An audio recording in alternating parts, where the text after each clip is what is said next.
ஒரு தகவல். தேசிய விளையாட்டு விருதுகள் 2024 இவ்வாண்டிற்கான தேசிய விளையாட்டு விருதுகள்ல உயரிய விருதான தயான்சந்த் கேல் ரத்னா விருதுக்கு 4 நபர்கள் தேர்ந்தெடுக்கப்பட்டிருக்கிறாங்க.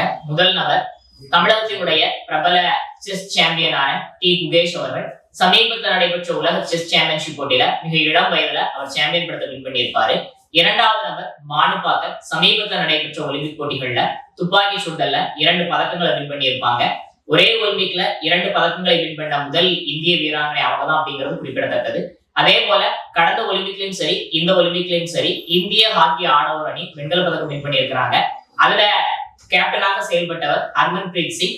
அவரும் இந்த ஆண்டு கேல் ரத்னா விருதுக்காக தேர்ந்தெடுக்கப்பட்டிருக்கிறாரு. அதுபோக பாரா தடகள வீரரான பிரவீன் குமார் அவர்களும் இவ்வாண்டு கேல் ரத்னா விருதுக்காக தேர்ந்தெடுக்கப்பட்டிருக்கிறாரு. கேல் ரத்னா விருதுகள் 1991, 92 காலகட்டத்திலிருந்து வழங்கப்பட்டு வருகிறது. இந்த கேல் ரத்னா விருதை பெற்ற முதல் நபர் தமிழக செஸ் வீரரான விஸ்வநாதன் ஆனந்த் என்பது குறிப்பிடத்தக்கது.